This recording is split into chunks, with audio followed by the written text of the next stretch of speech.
In this video, you learn the most important part to Travis picking, and that is the bass. Now, when people first try to Travis pick, they typically try and do everything at once. The bass, the melody, the harmony. There's a lot of stuff going on there, and this is one of the fastest ways to get confused and frustrated because you're not going to learn how Travis picking works, how it's built, and the various components to it if you're trying to do it all at the same time. Now, there are three pillars to Travis picking. We have the bass, we have the harmony, and we have the melody. And it's the bass that keeps everything together. It's the engine, if you like. Without it, everything is going to fall apart. So in this video, taken from a recent live stream I did with music theory specialist Tommaso Zilio, I'm going to show you how to lock in that classic Travis picking bass sound. You're going to learn 4 key Travis picking bass patterns, as well as how to use a thumb pick to get that authentic Travis picking sound that you hear in the playing of legends such as Chet Atkins and Emmanuel. I'm Simon Candy. I've been teaching guitar for over 30 years, and if you want more lessons like this, be sure to hit subscribe. All right, let's get into it. What is exactly Travis picking? Let's assume people have no idea what is that. Good question, because it can mean a couple of different things. Depends how you sort of define it. But for me, it's more than just a pattern. So I find that sometimes people think Travis picking is a pattern and that's it. So I want to sort of demonstrate that versus what I consider to be really Travis picking. And I sort of have a definition of Travis picking the pattern and Travis picking the style of playing guitar, which is more than just a pattern. So we hear thousands and thousands of songs in various genres using the Travis picking pattern. We think, like, for example, Landslide.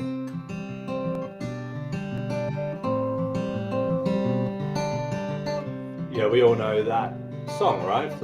Fleetwood Mac. That's the Travis picking pattern. Someone could say that's Travis picking. Yes, but I'm going to be very specific here and say it's not quite Travis picking. There's more elements to that, which is what we're going to be about today.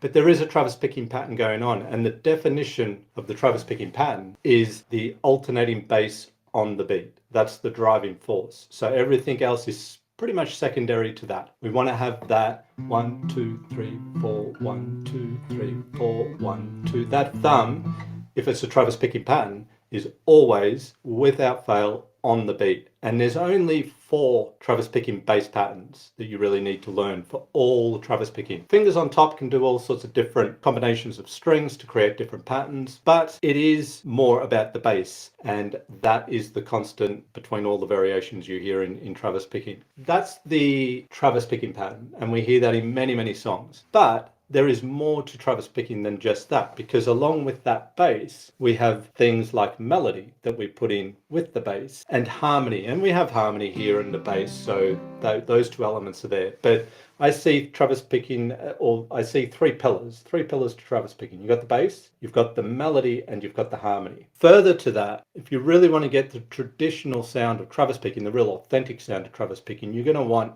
a thumb pick. Now, I'll stress that it's not absolutely necessary. Anything we cover today, you don't need to use a thumb pick. And if you like the sound, but you don't want to use a thumb pick because it feels awkward or whatever, no problem. You don't have to use a thumb pick. But I'll demonstrate the difference in the sound you get when you use a thumb pick. So a thumb pick is an important part for the traditional sort of sound to get that sharper, more defined bass. And the other element to Travis picking, talking about the style, is that the bass, it's muted, palm muted. So we want to get this sort of sound. And it's muted down. It's muted so that the harmony and melody parts stand out. We get that bass in the background, the melody, the harmony comes forward, instead of it all sort of being on the one level. So that's a really defining component or element of Travis picking. But if I then put, you've got a more defined bass. We want to get that definition. We don't want to sort of hear where you got this. There is nothing wrong with this, but if we want to get that authentic sound, then with the thumb pick, or at the very least with your bare thumb muted.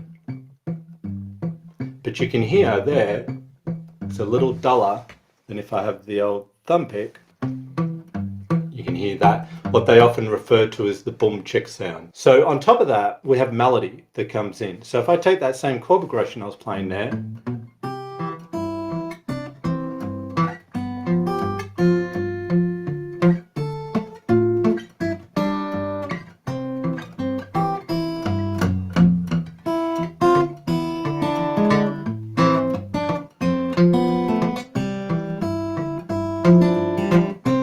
right? So now we've got the muted bass, we've got harmony, and we've got melody. So there is 4 bass patterns for Travis picking. We've got 2 that suit chords that have root notes on the 6th string, and we have 2 that suit chords that have the root note on the 5th string. So if we look at on the screen here, the top line here, we've got a G chord, just standard open G chord. We want to form that G chord, have the chord formed, and then you want to take your thumb and you want to play 6, 4. The 6 and 4 is referring to the strings in the order that we're playing them. The 6th string, the 4th string, 6, 4, 6, 4. And you want to mute it down, right? And when we mute it, we can really attack it. You don't want to underestimate the importance of working on this part on its own. It's not just about doing it accurately, it's about building the strength in the thumb to really get that groove, okay? Because that's what it's all about. And when we mute it down, we can really attack it. The one below this is a 6, 4, 5, 4 pattern, also for root 6 chords, chords with root notes on the 6th string. 6, 4, 5, 4 refers to the strings you're playing. It just gives a little bit more movement in the bass. Okay, so that's another one that you can practice there, because you will come across that. And in breaking it down like this too, you understand it. When you look at Travis picking and it's all just there on the page, you might not even know it's Travis picking and you don't have any understanding of the structure and the makeup of it. When we pull it apart and build it like this, it makes it much easier to learn and much easier to remember. So root 5 chords, 5, 4, is one of the bass patterns. So I'm on a C chord here. So even though in the tablature you see 3, 2, 3, 2, we want the full chord formed, which is why I got the diagram above there. And we want to get that 5, 4 bass going with that muted sound. Okay. Or the alternate bass pattern for root 5 chords is 5, 4, 6, 4. So we're hitting the 5th string, the 4th, the 6th, back to the 4th.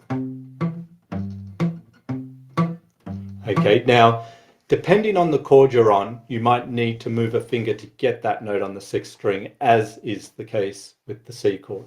So here I play 5, 4, but when I go to the 6th string, I've got to take that 3rd finger and move it to the 3rd fret on string 6.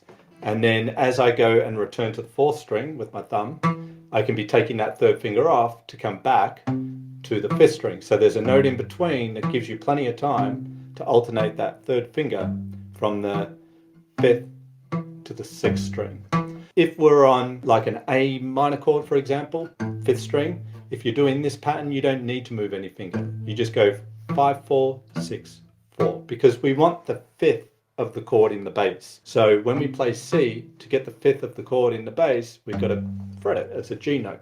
But with the A minor, the 5th of that chord is E, and that's already there. So it depends on the chord as to whether you need to move a finger with the 5, 4, 6, 4 bass. But they are the bass patterns, and the best thing you can do is isolate them and work with them, and then you just want to try it on different chords. I've just got 2 chords there, but you could try it on any set of open chords or bar chords, whatever you are using, and just practice building the strength. It's exercise for the thumb. And because the thumb's such a consistent pattern throughout all Travis picking, if you give it your attention, it will just go on autopilot after a while. You won't think about it. It'll just be there. It's not like there's 100 different patterns to memorize, or no, there's 4. And maybe out of those 4, you use 2 of them most of the time. I would say that the thumb is the most important part. That's the foundation. That's really the percussive part of what we're doing with Travis picking. It's really more percussive than anything. It's got this driving sort of sound and rhythm, and the groove is what's really most important with any music. It's what makes it work or not work. But the sound is what you want to focus on too.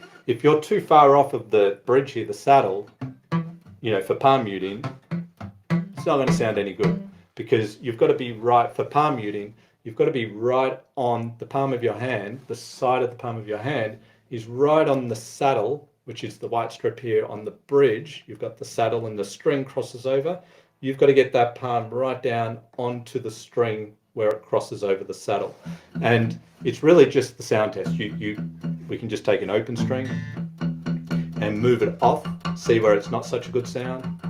And then as you get it towards the bridge, there it is. The other thing is, if you already finger pick a bit, you probably are finger picking with your wrist more raised. like this, right? It's raised above the strings, and it has your fingers come down at certain angles to the strings when you fingerpick. But if you are going to palm mute, of course, that changes the angle of the fingers. They're not so perpendicular to the strings now. They're a little bit more sort of 45-degree angle or so. So if you're used to finger picking with the razor S, this is the other position you'll finger pick in for things like Travis picking. So it might feel initially like your fingers, they feel cramped. That's pretty normal. It's going to feel more comfortable as you do it more often. It's just a new position to get used to.